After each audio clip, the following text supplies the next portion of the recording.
اور ایکٹیویٹیز یہی ہیں کہ آپ ہماری ویڈیو شیئر کروائیں لوگوں کو بتائیں کہ اس دن کتنا بڑا واقعہ امت پہ افتاد ٹوٹی ہے، اتنی بڑی دراڑ پڑی ہے کہ جو آج تک یعنی فل ہونے کا نام نہیں لیتی۔ اللہ کا شکر ہے ہماری ویڈیوز کی برکت سے اب اس کی ہیلنگ شروع ہو گئی ہے۔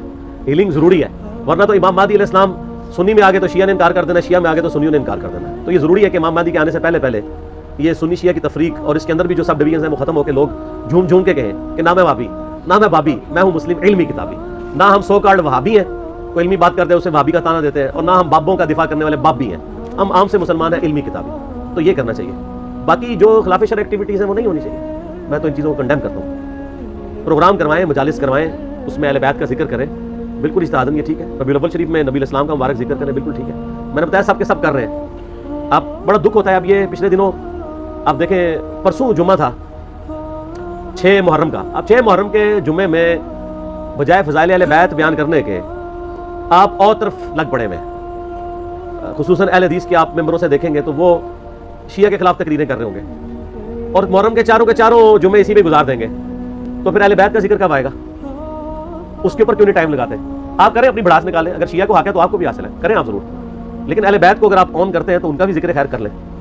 ٹوٹل آپ کے اسی اوپر لگا ہوا ہے، اور جناب آپ عظمت صحابہ، اور عظمت صحابہ سے مراد خلفائے راشدین نہیں ہوتے، وہ 2-3 بندے ہی ہیں جن کی عظمت کی ان کو فکر پڑی ہوئی ہے، جن کی عظمت بخاری اور مسلم میں بڑے اچھے طریقے سے بیان ہوئی ہے۔ وہ میرا واقعہ کا ریسرچ پیپر پڑھ لیں، زیادہ میں زبان درازی نہیں کرتا۔ میرا یوٹیوب پہ ایک کلپ ہے، لاکھوں لوگوں نے دیکھا ہے، رپلائی ٹو مولانا الیاس قادری اور حضرت معاویہ رضی اللہ تعالیٰ عنہ، اس میں میں نے وہ ساری عظمتیں کھول کے بیان کی ہیں، وہ آپ دیکھ لیجیے، بخاری مسلم کی روشنی میں، اصول الکافی کی روشنی میں نہیں۔ ٹھیک ہے۔ اگلا سوال یہ ہے کہ محرم الحرام میں اہل تشیع کی جانب سے ماتم، جھولے، تابوت اور اس طرح کے جو افعال کیے جاتے ہیں، کیا یہ شرعی طور پہ درست ہیں؟ کوئی شریعت سے اس کا تعلق نہیں، سب کی سب بدعات ہیں، دین کے اندر ایگزیجریشن کی گئی ہے، اور اس سے بھی آگے بڑھ چکے ہیں آپ تو زنجیر زنی اور چھریاں مارنے تک بات آ چکی ہے۔ حالانکہ مفتی اعظم جو ہے ایران کے خامنائی صاحب، ان کا فتویٰ ہے کہ یہ حرام ہے چھری مارنا اپنے آپ کو، لیکن آپ پتہ ہے انڈیا پاکستان بنگلہ دیش میں جو شیعہ، یہ تو شیعہ ہے ہی نہیں ہے، یہ تو ذاکرین کے فالورز ہیں، کوئی علمی شغف ان کا ہے نہیں ہے۔ انہوں نے رسومات کا نام جو ہے وہ اہل بیت اور مکتب اہل بیت اپنے آپ کو کہہ رہے ہیں۔ مولانا اسحاق صاحب رحمہ اللہ تعالیٰ، جن کی بڑی ایکسپرٹیز تھی اس فیلڈ میں، انہوں نے باقاعدہ شیعہ کی فقہ کی کتابوں سے بتایا کہ ماتم کرنا حرام ہے۔ وہ آج کے علماء کی لکھی نہیں، پرانی ہے، یہ بدعات ہیں جو انہوں نے داخل کی ہیں، جیسا کہ کئی بدعات اہل سنت کے یہاں بھی داخل ہوگی۔ یہ کہ محرم کا جلوس بھی تو بدعت ہے نا،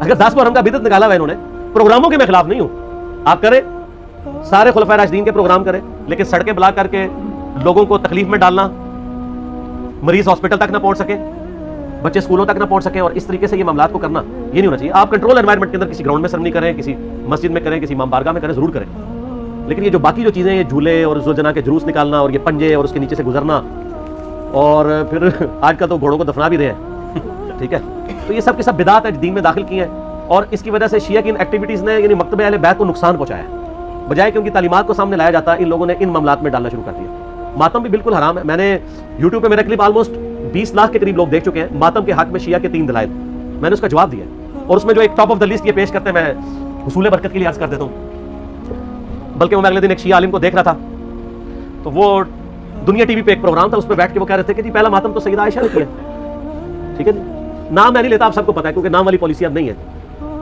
تو اب اس بیچارے کا بھی قصور نہیں ہے، اس نے اپنے بابوں سے ہی سنا ہوا ہے، اس نے مسند احمد خود کھول کے بھی نہیں کبھی دیکھی ہوگی، سنی اور نہیں کھولی بھی، تو اس بیچارے نے کہاں سے کھولنی ہے، جن کی اپنی کتاب ہے۔ ہم نے بہت پہلے ریکارڈنگ کرا دی کہ مسند احمد میں آگے الفاظ ہیں، سیدہ عائشہ کہتی ہیں، اتنا حصہ تو بخاری مسلم میں موجود ہے کہ نبی علیہ السلام کی وفات میری گود میں ہوئی، تو سر اس سے سیدہ عائشہ کی یہ فضیلت تو ثابت ہوئی کہ اللہ تعالیٰ نے اپنے محبوب صلی اللہ علیہ وسلم کو سیدہ عائشہ کی گود میں وفات دی، تو یہ فضیلت بھی تو ثابت ہو رہی ہے نا، تو یہ بھی فضیلت پھر مانے نا، جیسا کہ اہل حدیث جب وہ موضوع پہ مسح، جرابوں کے مسح کی بات شروع کرتے ہیں تو کہتے ہیں وہ تو بخاری مسلم میں پگڑی پہ مسح کی بھی حدیث ہے، تو ہم کہتے ہیں صرف پگڑی کا مسح نہیں، پگڑی بھی تو ثابت ہو رہی ہے نا، اللہ ہو تو پگڑی پاؤ۔ تو شیعہ جب کہتے ہیں کہ سیدہ عائشہ کی گود میں نبی علیہ السلام کی وفات ہوئی، تو سیدہ عائشہ کی تو فضیلت ثابت ہو رہی ہے، پھر وہ بخاری میں واقعہ بھی ہے مسواک والا۔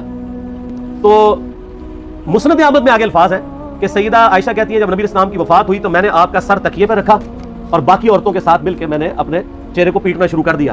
وہ کہتے ہیں نہیں دیکھیں، یہ ماتم کا آغاز تو وہیں سے ہوا ہے، لیکن اس کے آگے الفاظ ہے کہ یہ میری کم عمری اور نہ سمجھی کا نتیجہ تھا۔ تو اگر یہ انہوں نے ثواب سمجھ کے کیا ہوتا تو کہتی کہ یہ میری میچیورٹی اور ثواب کے حصول کا ذریعہ تھا، تو سیدہ عائشہ کا رجوع ثابت ہے۔ یہاں پہ بھی ایک دفعہ جن دنوں میں ہم مناظرے وغیرہ کر لیا کرتے تھے، یعنی آج سے 10 سال پہلے کی بات کروں، تو ایک شیعہ ذاکر آئے تو وہ بھی کتاب اٹھا کے اپنی لے آئے کہ یہ سیدہ عائشہ نے، میں نے کہا یار تمہیں بھی دھوکہ دیا کہ ہم مسند احمد کھول کے آپ کو دکھاتے ہیں، یہ تو ہمارے حق میں دلیل ہے. تو یہ آدھی روایتیں بیان کرتے ہیں. تو سیدہ عائشہ کا کوئی ماتم ثابت نہیں. دوسری دلیل یہ وہ قرآن پاک سے لیتے ہیں کہ جب فرشتوں نے آ کے بشارت دی سیدنا ابراہیم کی جو پہلی بیوی تھی سارہ کہ ان کے ہاں بھی اب اولاد ہوگی, تو انہوں نے حیرانگی میں اپنا چہرہ پیٹا تھا. جیسے عورتیں کہتی ہائے اب بڑھاپے میں ایک 80-90 سال کی بوڑھی آپ پریگنٹ ہو جائے تو وہ تو پریشانی ہوگی نا. یہ انہوں نے یہ تو نہیں تھا کہ ہر سال وہ چہرہ پیٹنا شروع کر دیتی, ایک واقعہ تھا اور اسے ماتم کا ثبوت نکال لیتے ہیں. دیکھو بات دیکھا کریں, اس طرح چیزوں کا ثبوت نہیں نکلتا. اور تیسرا وہ کہتے ہیں ویسے کرنی نے دانت توڑ دیے تھے. دیکھیں اس میں تو میں نے اتنی بڑی ان کو پھکی دی ہے کہ وہ تو قیامت تک بھی ڈکار آتے رہیں گے اس کے. ہاں میں نے بتایا کہ بخاری مسلم دونوں میں موجود ہے کہ سہل ابن سعد السعدی رضی اللہ تعالیٰ عنہ کہتے ہیں کہ اللہ کی قسم میں جانتا ہوں کہ غزوہ احد کے موقع پہ جب نبی صلی اللہ علیہ وسلم کے دانت شہید ہوئے تھے اور آپ کا خون نہیں رک رہا تھا تو کس نے نبی علیہ السلام کے زخم کو دھویا تھا اور کس نے مرہم پٹی کی تھی. تو انہوں نے بتایا کہ ڈھال میں سیدنا علی جو ہے پانی لے کر آئے اور ڈھال کو الٹا کریں تو پیالہ بن جاتی ہے. تو سیدہ فاطمہ اس زخم کو دھوتی تھی اور جب خون نہیں رک رہا تھا تو سیدہ فاطمہ نے ایک کاٹن کا کپڑا جلا کے اس کی راکھ رکھی تو خون رک گیا. یہ سہل ابن سعد السعدی آل امیہ کے دور میں سیدنا علی کی فضیلت بیان کیا کرتے تھے بخاری مسلم میں, قسمیں اٹھا کے, کیونکہ حج کے موقع پہ لوگ ان کو آ کے ملتے تھے کہ اب چند ایک صحابہ زندہ رہ گئے ان میں سے ایک ہی ہیں. تو وہ پھر آل امیہ کے دور میں مولا علی کے فضائل بیان کرتے تھے. تو میں نے یہ پھکی دی ہے کہ جس شخصیت کے سامنے دانت شہید ہوئے ہیں اس نے تو اپنے دانت نہیں توڑے. زیادہ افیکٹ تو اس بندے پہ ہو جس نے اپنی آنکھوں کے سامنے مرہم پٹی کی, یعنی سیدنا علی اور سیدہ فاطمہ, انہوں نے دانت توڑے تو انہوں نے کیا. تو کیا ویسے کرنی کو آپ ان سے بڑا عاشق رسول کہیں گے؟ تو اپنے ایمان کی فکر کریں. یہ تو ویسے کرنی اس تصور سے خود بھی کہاں اٹھیں گے. المستدرک الحاکم میں موجود ہے کہ سیدنا ویسے کرنی رحمہ اللہ تعالی جنگ صفین کے موقع پر مولا علی کے پاس آئے, ان کے ہاتھوں پہ بیعت کی اور معاویہ بن ابی سفیان کے خلاف لڑتے ہوئے شہید ہوئے ہیں مولا علی کی طرف سے. یہ المستدرک الحاکم میں موجود ہے. تو جو شخص خود علی کا مرید ہے اس کو آپ جو ہے وہ علی سے بڑا عاشق رسول ثابت کریں گے؟ جعلی واقعات ہے. صوفیاء نے پھیلائے, شیعہ نے بھی ہاتھوں ہاتھ لے لیے. اس سے بڑی بات بھی کہنا شروع کر دیا کہ جناب کیلا ویسے کرنے کے لیے نازل ہوا ہے. اور ظالموں, وہ کیلے کا ذکر قرآن میں موجود ہے. کیلا پہلے رہا ہے اللہ کے بندو, گپے مشہور کی ہوئی ہیں.